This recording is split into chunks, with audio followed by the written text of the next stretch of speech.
What's going on, everybody? It's your boy Jelon AMB, whatever you want to call me. And in today's video, I want to talk to you guys about the new Overwatch DPS hero, Shion.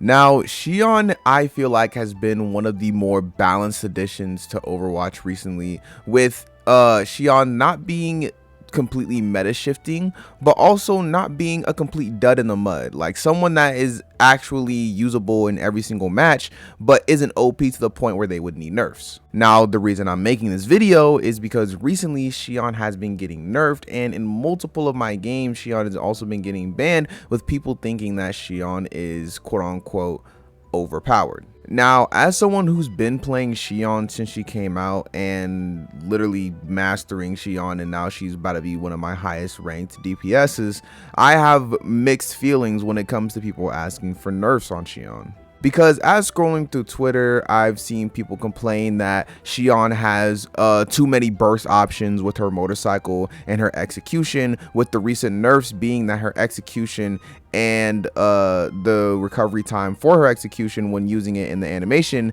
has been nerfed.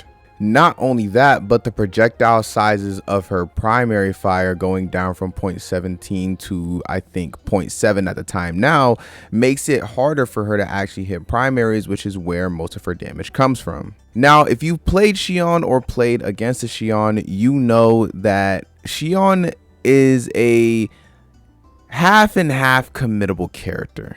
And what I mean by that is that if you really want to get kills on Shion, you have to commit your motorcycle. Your motorcycle is on a 14-second cooldown, with your shift being on a 6-second cooldown, and your shift not necessarily being an escape tool, but a survival tool for fights. And what I think people aren't seeing, and the nuance that's missing from this conversation, is the fact that Shion has to commit a lot of her util to actually be able to get to where she needs to get, to actually get the sweet spots that she needs for her pistols, to then actually hit those pistol shots and then finish off the kill. And I feel like that's where the motorcycle and the dash come in to give her the ability to do those things. The motorcycle being a really good option to get a pick. If you use it to actually get into someone's front line, you have to be careful for getting peeled for, because then you don't have your free get out of jail free card. It's one of those things where if you commit your get out of jail free card to getting a kill, you either have to stay in the backline and wait for it to come back, or you have to be able to challenge everyone in the backline,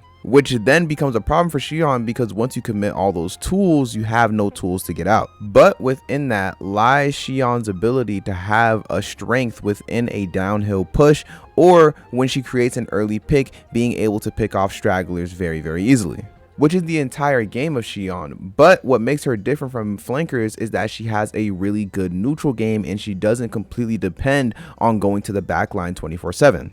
And now this is where I feel like people are getting confused on where Shion thrives, and why there's such a conversation behind why Shion should be nerfed or why she shouldn't be nerfed. People are thinking that most of Shion's damage is coming from her execution, when truly it's coming from her hitting her primaries and also using her bike as entry. Now, me personally, I am not on the Shion nerf train. I think that this is one of the most balanced heroes that they have added ever since starting to add heroes to Overwatch. And they still haven't addressed the elephant in the room with nerfing Sierra, the character who can quite literally replicate another character's ultimate on standby. But instead of focusing on characters like Sierra and other characters that may need buffs, they'd rather just focus on the new character because it's the new shiny toy, and what they could do to bring the character down because their kit is so simple.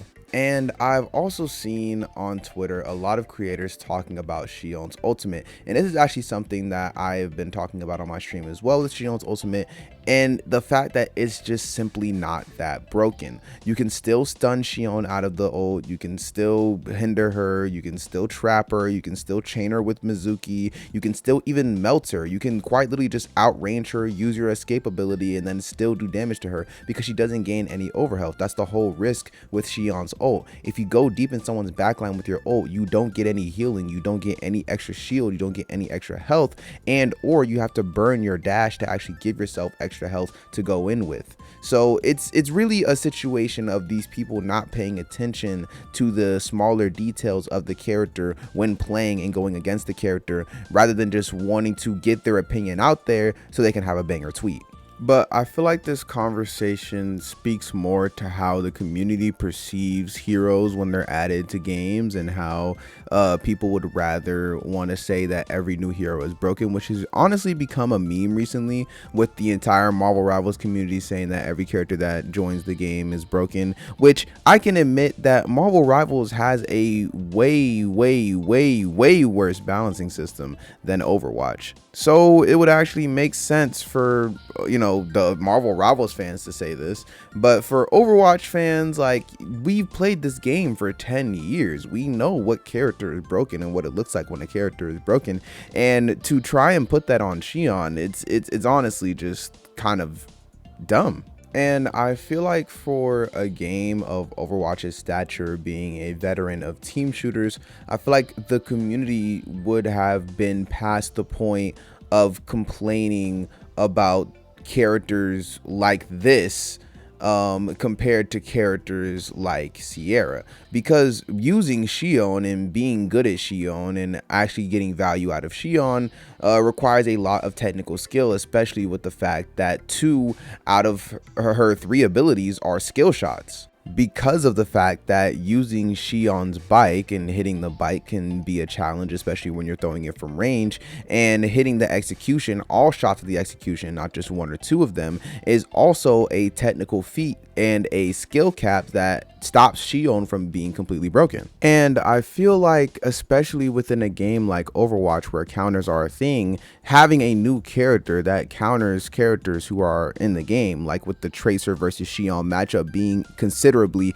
in Shion's favor, a lot of people automatically think that that makes Shion a broken character, when no, like, characters have been doing better against other characters in this game for a very long time, and this is nothing new when exploring characters anytime in Overwatch. Like, there's always been characters that have had certain advantage over others. Shion does have a lot of burst damage, and it's not killing like a lot of 250 health characters without there being a considerable amount of primary hits and other abilities being bursted that leave her vulnerable to the next fight. But if I truly did have to compromise and talk with these people and honestly offer a solution to why Shion is so quote-unquote dominant or such a good character, I would say nerf the damage of her bike. The bike allows Shion to get so many picks so quickly, so early, but I mean, honestly, I couldn't even tell you to nerf her bike because her bike is on a 14-second cooldown or 13-second cooldown,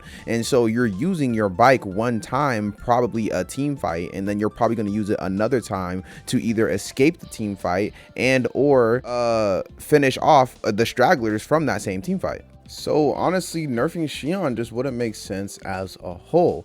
But honestly, guys, those are just my thoughts, and I would love to hear what you guys have to say in the comments down below. So if you did enjoy this video and you have something to say, or you disagree with me, please leave something down in the comments. I respond to every single comment. And with that being said, thank you guys so much for liking the video. If you did enjoy, make sure to like, subscribe, press that notification bell so you can never miss a video. And with all that being said, I'll catch you guys in the next one. If you drink, don't drive, and if you smoke, smoke good. See ya.